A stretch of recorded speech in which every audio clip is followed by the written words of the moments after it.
Did you know that Mpumalanga, the breathtaking province of South Africa, is also home to 3 automotive museums? I did not. From tractors to motorcycles, join us on the sofa as we explore these hidden gems for motor enthusiasts and history buffs alike.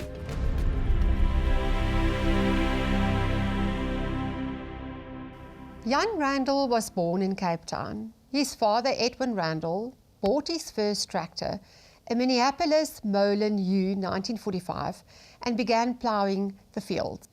The neighboring farmers were there to witness this tractor because this was the first time they saw a machine pulling a plough instead of oxen. Edwin bought his second tractor, a Fortson Major, in 1948, and then a Lance Bulldog 25 in 1952. It was a natural progression to teach his sons Jan and Pieter to love the mechanics of the tractor.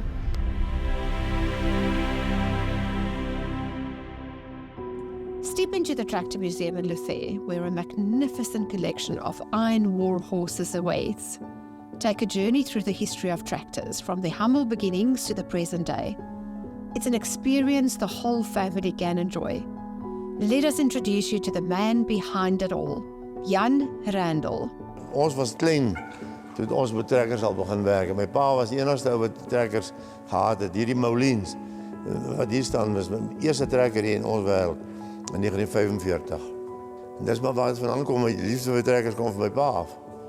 En hy het dit reggemaak en ons het saam met hom geleer en die goed werk en so. Hierdie was my pa se trekker, hy het hom nuut gekoop in 1950. En ons het nog werk 20 jaar en toe daai tyd was trekkers nie veel werd geweest nie. En toe het ons in die scrapyard beland en iemand hom nagekoop of gekry, Hannes Rotman van Amersfoort. En hy het hom gerestaureer. En toe ek na die trekker gaan kyk en toe sê ek vir my, ek wil hom graag koop. Toe sê hy vir my, nee, jy moet almal koop, hy het al 30 gerestaureer by die tyd. Sê ek, almal koop, dan kan jy hom kry. Sê ek, oké, is reg so. En dis waar het begin het. Toe die by Gogga my nog gebyt, ek toe 30 gehad. En toe daarna het ons self begin restaureer en 'n paar ouens gehad wat vir my gewerk het en ons het klomp trekkers gerestaureer. Dit is nou al 200, so dis maar die storie. These rugged and resilient machines are a testament to South Africa's rich farming heritage, fueled by Jan's unwavering enthusiasm, passion and love for tractors. Impeccably restored, these machines come to life with Jan's first-hand knowledge, particularly of the older models. Hier is 'n keis. Hy is net 29, daar 'n bietjie ouer dalk. En hy het nog 'n dwars engine. Hy het kappe aangehad. Toe ek dan by die rubber wiele aangesit, so 'n conveyorbelt as ek nou skou toe gaan, en by lorry daai ysterwiele gly op die lorry en hy maak die hele wêreld stukkend. Hierdie kan jy daar by lorry lê en oral rondry sonder dat dit die wêreld seermaak. Al die trekkers wat hier is werk, die hele lot. Nie werk nie, hulle kan loop. Ons werk mos nie met ou trekkers nie. Hulle kan start, ja. En ry, maar ek werk nie met hulle meer nie. As one of Africa's most advanced and diverse economies, South Africa relies heavily on its thriving agricultural sector. The tractor is at the heart of the sector, playing a pivotal role in driving the country's economic growth. This meticulously preserved collection serves as a touching reminder of our historical roots and the remarkable achievements made in the agricultural fields.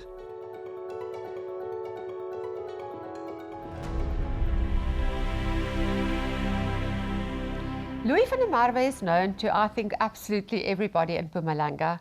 He's the owner of Casterbridge and he has an innate love for curating extraordinary old cars for his museum. Welcome to the sofa, Louis. Thank you very much. And I'm looking forward to your interesting stories. How important is it to curate old cars for your museum in the context of Mpumalanga?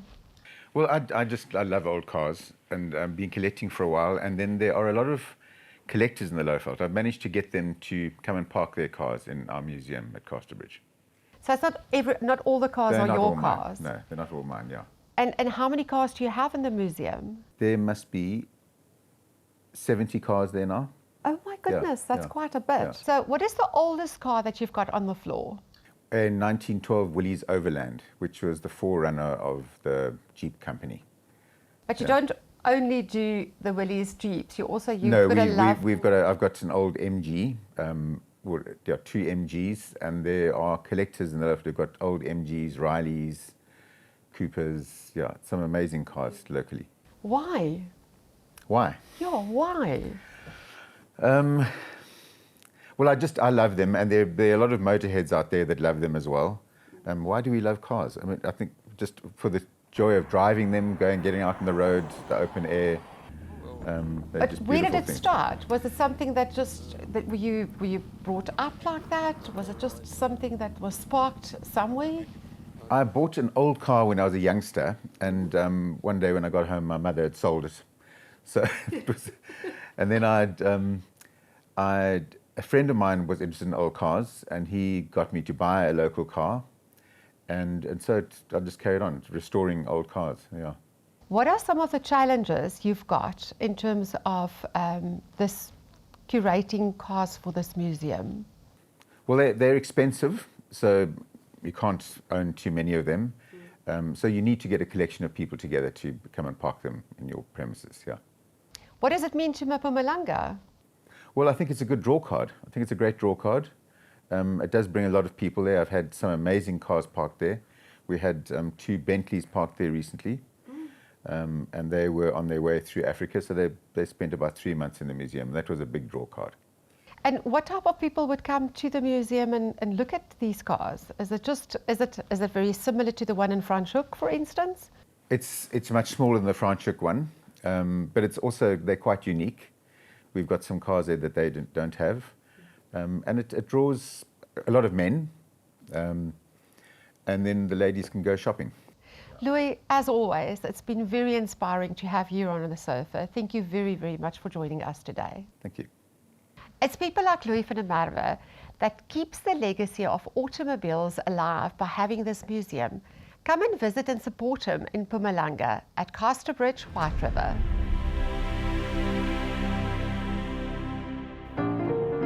Now, let's turn our attention to Casterbridge, home to an extraordinary motorcycle museum. Prepare to be captivated by a captivating display of vintage bikes and nostalgic memorabilia. If you happen to cross paths with the curator, Freddie Viljoen, be prepared for an engaging exchange of tales about the evolution of motorcycles since the time you dared to take your dad's bike without permission.